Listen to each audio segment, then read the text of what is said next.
You're listening to the For I Will Be With You podcast. For I Will Be With You. Daily reflections on recovery from the Bible.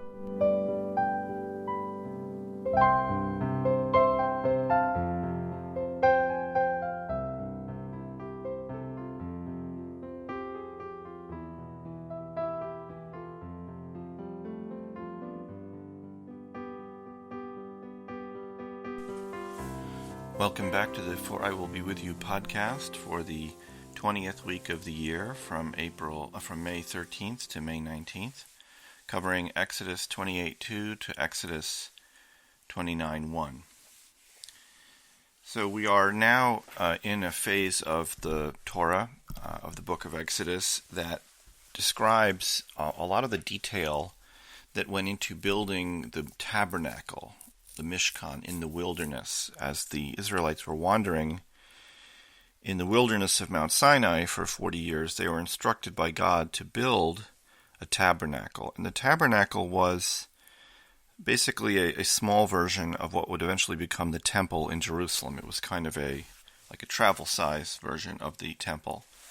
Very similar in sort of shape and style, but obviously a lot smaller. It says in Exodus 27:9, "You shall make the courtyard of the tabernacle." So this is God instructing Moses to tell the people who are building the tabernacle, as well as himself, he was involved in building the tabernacle, that the tabernacle should have two structures, one inside the other. And there was an outer wall separating the outside world from the courtyard. And there are some really interesting renderings of what this looked like, done by architects, advised by biblical scholars, and it's interesting to look at. But just so you understand, it's sort of imagine two sort of small structures, one inside the other. And I think from this design, we can take away something useful about establishing a relationship with God in recovery. You know, God is of course everywhere at all times. You know, it's almost foolish to say that God is in one room but not in another. However, this instruction to build a courtyard separating one holy space from another can be instructive to us. And I think one thing we can learn from this is it's helpful to set aside separate space for our relationship with God, or for our special moments of our relationship with God. This separation can be physical and mental, can be both. For example, you might have an easier time establishing conscious contact with your higher power if you're in a quiet place where you won't be interrupted by other people. So what this means is sometimes it's helpful for us in recovery to have a time and a place for spiritual practice. This could be at a meeting. Some meetings start with a minute of silence. I mean, this is all very well thought out and helpful. If you spend your entire day in a noisy, distracted environment, you may not be able to focus. Of course, God is present all the time, but it's about your ability to focus. And this is an important idea for establishing like headspace for conscious contact with God. Exodus 27:20, God says they, and when he says they or you, they means the Israelites or the priests. In this case, they shall take for you pure pressed oil for illumination, to kindle the lamp continually. So the tabernacle had in it a oil lamp, like that was supposed to be lit all the time, a sort of constantly burning oil lamp. Now this lamp used olive oil, and for people who aren't familiar with this, olive oil will burn like a candle if you put a wick in it. This is something I didn't know until I was pretty old. But olive oil was one of the ways that people had illumination in ancient times. But it wasn't just any old olive oil. They didn't just go to the supermarket and get a gallon of something in a plastic jug and pour it in the lamp. A special olive oil for a special lamp in the tabernacle. So normally olive oil, let's interpret what this means. They shall take pure pressed oil for illumination. Normally olive oil is made, they take olives and they put them in a big press and they crush them. and out comes oil. They filter out various sediments and stuff. But the oil in the lamp was completely free from sediment. And the way this was done, according to scholars and commentators, was that the priest would take an olive and just squeeze it a little bit, just until a tiny little bit of absolutely pure oil came out. And that would be the oil. And then I guess the rest of the olive was used for something else. So in recovery, I like to connect this idea with our concept of progress, not perfection. We're not perfect, and we seldom get anywhere near perfection. Certainly, we don't get there very quickly in recovery. But making progress is a great goal. But just as each olive produces this tiny amount of absolutely pure oil, we do have parts of ourselves that are spiritually perfect. And I now you may hear this and think, no, I don't. There's nothing about me that's spiritually perfect. I'd say there probably is. And the way I know there is we can certainly see it in other people if we can't see it in ourselves. So just as an example, I've had the experience in meetings of listening to people who sort of from the outside looking in, I would think this person has a lot of problems and spiritual difficulties, and they do. But at the same time, I've heard people in this condition deliver ideas that are absolutely transformative in a spiritual sense. So what's happening is that the spiritually perfect aspect of themselves, it comes through. And what's tragic is sometimes they can't even see it themselves. So it's sort of, but I think we all have pieces of ourselves that are spiritually perfect. They were created by God, and they're waiting to come out in contact with God and others. And like this perfect olive oil that could come from just one little squeeze.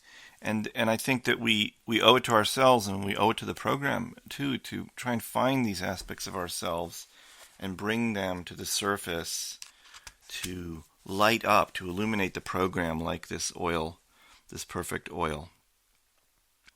Exodus 28:2 continues saying, "You shall make vestments of sanctity for Aaron your brother, for glory and splendor." So in this case, the "you" means Moses. Moses is being asked to make vestments, clothing, for Aaron, his brother, the high priest, for glory and splendor.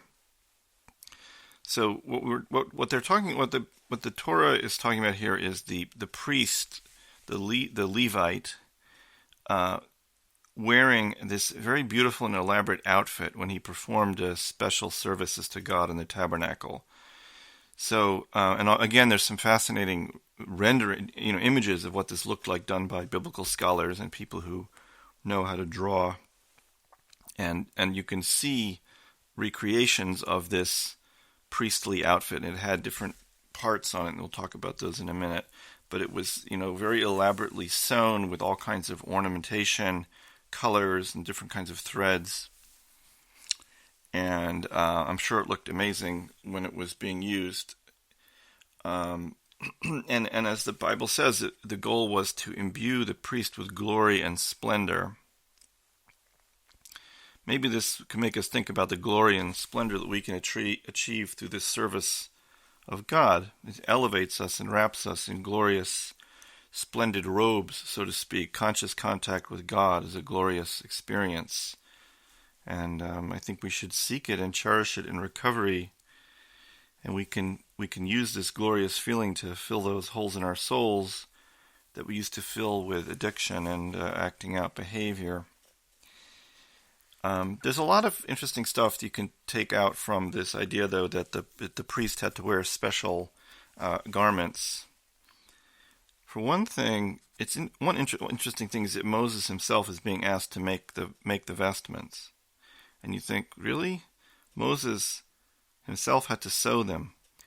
There's a lesson in humility for that, because Moses was, he had other things to do. Of course, he was in charge of 3 million people and their spiritual welfare in the wilderness, and many other things. So he had to make time to sew these garments, and you think, wasn't there anyone else around who could sew these? And I'm sure there were. I'm sure there were many people who could sew these garments, but they weren't asked. Moses was asked. And, this is what humility is all about. It's about taking on tasks that may seem menial, and but they're actually not. And of course, I think what God might have wanted was that these weren't just any garments, and they needed to be specially made by somebody special. I know if someone asked me to sew a garment for them, I'd think, first of all, I don't know how, and second of all, I can find someone to do it for, $8 an hour. So, it's not the best use of everybody's time, but you see, that's not me being humble. If someone said, this is an important garment you need to sew to help achieve conscious contact with God, I'd say, okay, I get it. I'm going to learn to be a tailor, a seamstress. And this is the kind of humility you see in sobriety. For example, in Los Angeles, and maybe elsewhere, but certainly in Los Angeles, you see people who are, if they're famous, or extremely rich and powerful people in the movie business, whatever, and they're sitting there quietly in a meeting, listening to people who they would never talk to outside of that meeting. People who they would never get an appointment with these people, to see. But they're listening carefully, they're waiting patiently for their turn to speak. That's humility. They're learning the art of humility in order to have conscious contact with God, because they understand that even though in outside life there's somebody very powerful and important, someone who has people waiting on their every need and people calling and hoping for a call back days later, that kind of thing in the meeting, they're just another guy in the rooms, and they need to understand that they have to be quiet and take direction and be humble if they want to be sober, which really means if they want to stay alive, because as we know, unfortunately, sometimes people with that kind of power and money often have the power and money to kill themselves very efficiently. So this is what it takes to have conscious contact with God. Exodus 28:6 says, "They shall make the ephod of gold, turquoise, purple, and scarlet wood, and twisted linen, a weaver's craft." So here they, the other Israelites, are being asked to make an ephod, which was sort of like an apron, for lack of a better word. It was like a garment that was worn with straps over the shoulders and stuff, that would be worn by the high priest during services in the tabernacle. And later, of course, all these garments and all these things were done again later in Jerusalem when the temple was built. The priest's clothing was very elaborate. Had a turban, special pants, a breastplate, this ephod, other things like that. But one thing that's interesting here is that the threads in the ephod were bound together, woven out of gold, turquoise, purple, and scarlet wool, and twisted linen. I'm sure it looked interesting. 6 strands of each color were twisted with a thread of gold to form a 7-threaded string. The threads were then woven together. So there's a symbolism in this, of course, as there is with everything in the Bible. And sometimes it takes a little work to figure it out. But one interpretation is that these 6 threads of wool plus 1 of gold could be taken to mean the 6 days of the week plus the Sabbath. Like the Sabbath is like a golden thread in our lives. A day of rest and self-reflection and recovery. Another idea is that the multicolored design with interwoven threads of different colors can remind us of the power of diversity in the program and the strength we get in recovery from fellowship, a grouping of people from different backgrounds, different experiences in life and addiction and recovery, bound together by common experience and goals. We can help heal each other. We can form a sort of a fabric of recovery. In Exodus 28:36, it says, "You shall make a head plate for the priest of pure gold, and you shall engrave upon it, engraved like a signet ring, holy to God." So one part of this priestly outfit was like a headband. Imagine like something wrapped around the head, made of gold, with engraved lettering on it. It said in Hebrew, "Holy to God." So Now, you might think, again, why is this whole get up needed to communicate with God? After all, God is always around and hears our prayers at any time.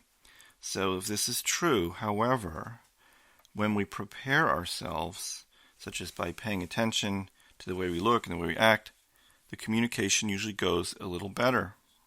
This is a truth from many of us. In AA, we say, suit up and show up. It's a suggestion that no matter how bad you feel, you get up and get dressed and face the day. The priests were the ultimate in suiting up and showing up. They had specific commandments to carry out no matter how they felt. And they had to do it with intense concentration and a sense of purpose. And they can be our inspiration.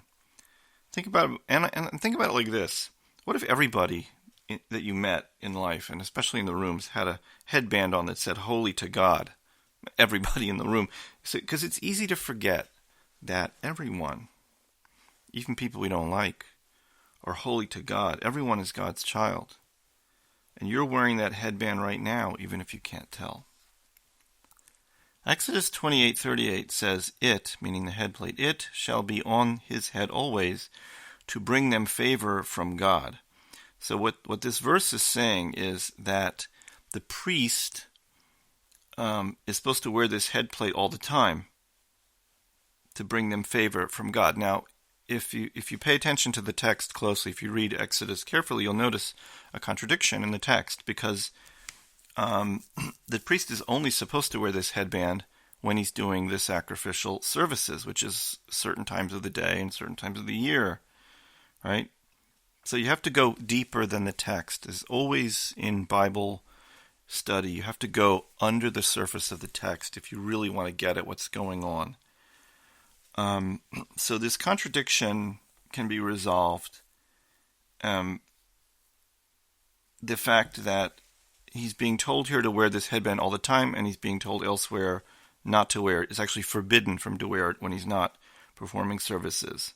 So which is it? Is it all the time or some of the time? So one commentary suggests that one way to look at this is that this headplate always functioned in its role of holiness even when it wasn't being worn. Like when it was put away, I don't even know where it was put away. It was put away somewhere in the tabernacle. It was still holy when it wasn't being worn. Okay. Another view is that the priest, the person who had the duty to wear this headplate, had to act as if this headplate was on all the time. See, and there's a really interesting idea there for recovery. He only wore that headplate maybe, an hour a day, but the other 23 hours a day, he had to carry himself as if he was wearing a holy article on his head that said holy to God. And boy, this is something we can learn from in recovery. What if we had to act as if we had a headband on that said, I am holy, I am God's child, all the time?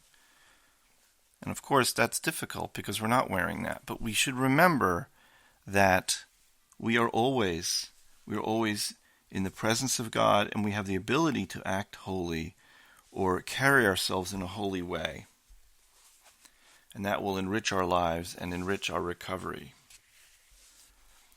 Now, Exodus 29:1 says, This is the matter you shall do, for them to sanctify them, to minister to me. So the matter that God is talking about is a long and complex service that the priests had to do to inaugurate the tabernacle.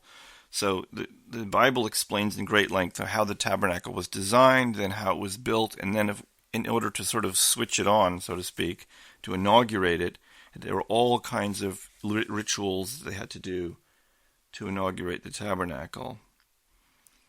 And just one way to interpret this that's interesting and sort of specific to Torah studies, you have to look at the Hebrew words and what they mean and the different interpretations from that.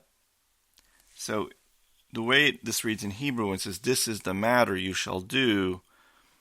The Hebrew word for word and the word for thing or matter is the same word. It's devar. So you could interpret this text to mean this is the matter you shall do, or this is the word you shall do for me. So which is it? Is it both? Can it be both? What does it mean? So one interpretation that is useful on several levels spiritually is that in a world where there is no temple, and although the narratives are different, both the Jewish and Christian traditions teach that the temple will be rebuilt eventually. What are we supposed to do when there is no temple? Well, what the commentators say is we can substitute words for other rituals that cannot be performed in the temple. So we bring words, we bring prayers, words of prayer, like our offerings. So instead of bringing an offering in the temple, there is no temple today. Maybe there'll be one tomorrow, but there is no temple, so today we bring words. We bring words of prayer. And, words, of course, are extremely powerful for good and bad. And in recovery, we have words that we have in meditation, sharing, statements of fellowship, and they can be holy in their own way. Think about 2-3 words. I am sorry. That's powerful. Those are 3 words you can use. These words can help us achieve conscious contact with God and bring us to holy space, create holy space, even if God's official holy space is not existing today.